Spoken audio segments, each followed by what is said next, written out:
Today's October 3rd, 2024. Bitcoin price is $61,160. Welcome to the BitBite podcast, your source for news and information about Bitcoin and the cryptocurrency space. This podcast is meant for educational and entertainment purposes only and is not financial advice.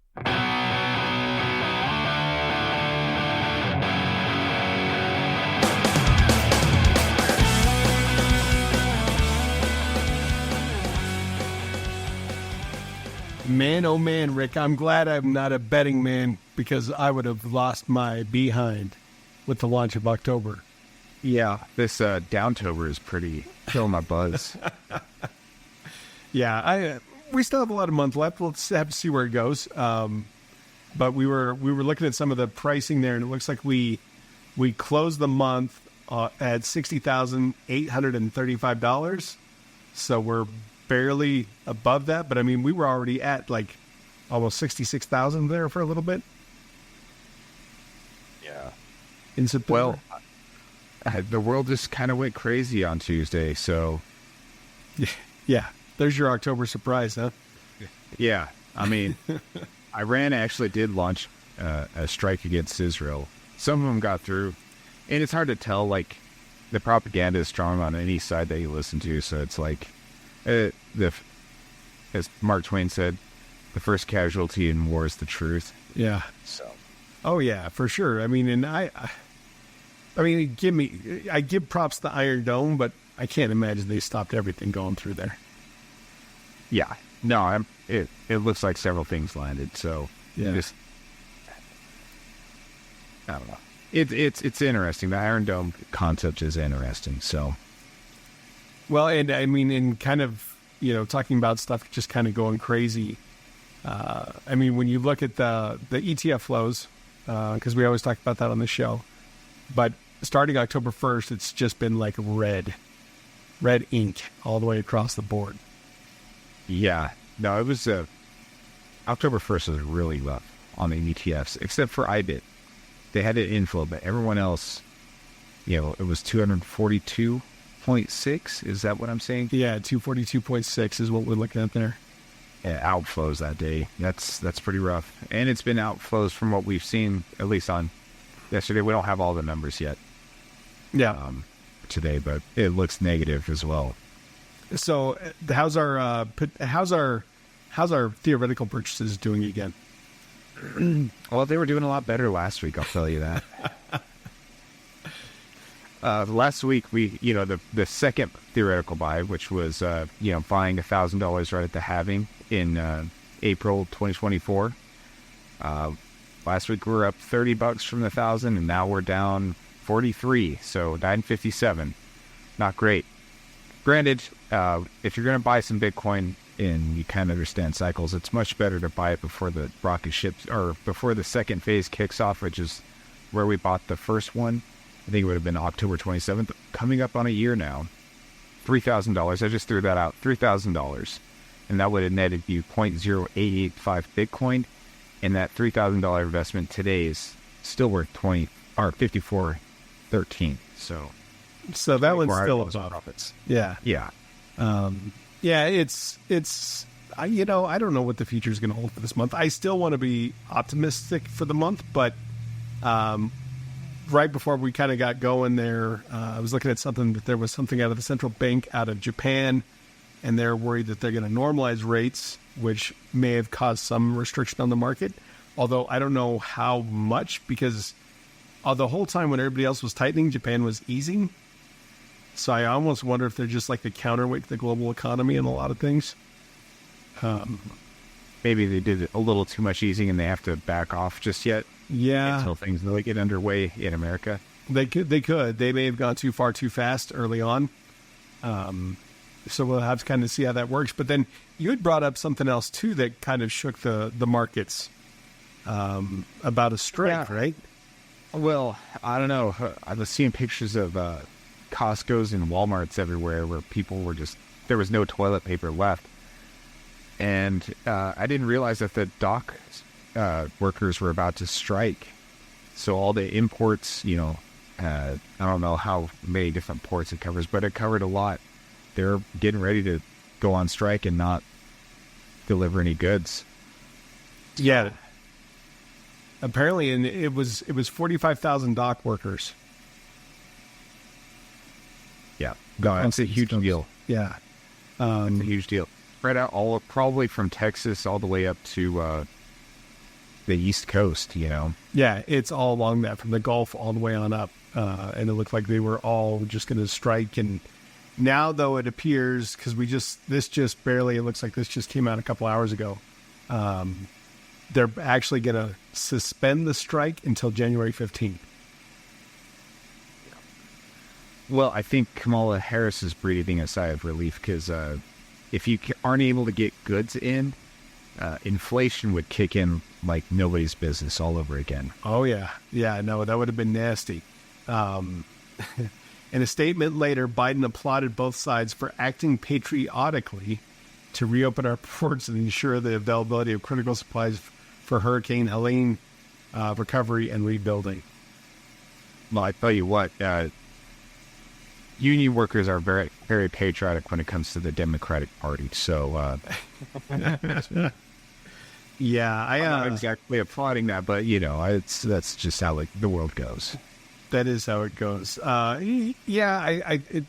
It's just like there is just chaos all over the place right now, and I mean that definitely could be affecting things. I think who knows what's going to happen as we get closer to election here in the States. Is madness going to kind of just continue to ramp up, or are we going to calm down, or kind of guessing we're going to ramp up some? Yeah, I think we're going to ramp up. And, historically, I'd like to go into a deeper dive, but I'm just going to put this out here. Historically, I mean, October tends to be an up month, but, every 4 years when the halving happens and then there's the election, things really do take off in November after the election happens. And I think part of that is like the market already, instead of the uncertainty, it's like, okay, Trump was elected, or okay, Biden was elected. Are we gonna have a conclusive end to this election? And if we do, then I think Bitcoin's gonna be just taken off shortly after. Yeah. If not, that's gonna be it's gonna be kind of interesting. It's gonna get spicy. Spicy. And I don't want that kind of. Yeah, I really do. I hope things really start to calm down as soon as. Well, I hope the markets in there once we have some clear direction on where we're going in 2025. I think that'll help all the way around, and I think that'll be regardless of who the candidate may be. Yes. Do I think it'll be more rocky fuel if it's one side or the other? Probably, but I think either way, the indecisiveness in the market, at least we'll know what's going to be going on for the next 4 years. Yeah, and I think that's one thing that would kind of settle things down a little bit. Granted, I still think we're headed towards a recession. I think we've actually been in one. It's just everything's we're being gaslit with the numbers for the jobs, inflation, just everything. So it's hard to tell when there's that straw that breaks the camel's back and reveals that the emperor has no clothes, right? Yeah, absolutely. And I mean, we're waiting to see what the CPI print will be. We should be getting that information this next week. And then, of course, along with that, we're probably going to get a jobs report number, all that stuff all over again. So who knows? Yeah, exactly. Like you said, and I mean, this dock workers thing, like I'm sure Biden and them are super happy because that would be awful under their watch to have that go on right before an election. Mm-hmm. So patriotic. But yeah, I mean, other than that, like I haven't had a whole lot in the way of news, nothing else major going on. Is there anything else that you know of that's kind of out there? No, it's just a wait and see approach. I mean, it's some more volatility in the markets. I mean, we've seen this several times before. It's just, is it something that's going to start dragging everything down, or is it going to bounce off and take off here shortly with more interest rate cuts in the future? Yeah. I'm betting the latter, but I'm not saying that that's for certain. Yeah, I mean, and I think we talked about it last time too. Like, Jerome Powell and the Fed has already talked about another 0.5% cut in November, right? Right. So, I mean, with this breaking news with the not the auto strike, but the union workers postponing their strike, I'm curious to see how the markets will react tomorrow. And then we'll see. I mean, mean, it's going to be favorable. yeah, I would imagine it will be too. And then we'll see what happens with the Japanese Fed. I don't even know if that's a proper Japanese central bank. Is that fair? Central bank. That's the correct one. Yeah. So only in America do we have callers the Federal Reserve. Yeah. They're not federal. Right? No reserve. Nor reserve. They just keystrokes. They make the money. Yeah, no, I really don't have anything else. I do still think like right now is probably one of the prime times to buy. In this range. I mean, if we're below the halving price, right? Because our halving purchase is underwater. So I think it may not be a bad time. Like if you have some dry powder that you're sitting on the sides, and this is not financial advice, it may be a good time to start making some ladders, buying some coin at this point. Yep. And, I'm thinking it might not be a bad idea for, some of my kids to get them just a little bit right now while it's still attainable. Yeah. So, something to think about. If you have youngins of your own or, somebody you care about that's pretty young, get them a good start. Yeah. I mean, get them 1 million Satoshis. It's not going to hurt. Yep. Right? So, well, thank you all for listening. We do have the deals sign up. Or on the deals page, you can get your hardware wallet where you can get your Ledger or your Alipal. And then you can also go ahead and sign up for the newsletter and get your self-custody checklist. And then we'll continue to bring you our opinions on the market, and maybe we'll see what next week holds. Hopefully, this is my hope. I'm going to put this out there, is that we're going to be above water on both of our purchases next time we meet. Knock on wood. I don't have any around. 64. Need 64. That's all you need. 64. We'll get there. We'll be above again. Well, no, we need above 64 because we got to get. Oh no, yeah, 64 will do it, huh? Yeah, it'll be. I mean, just barely. I want to see that 3,000 back at the 6,000 again. I want to see that double the money. Oh yeah.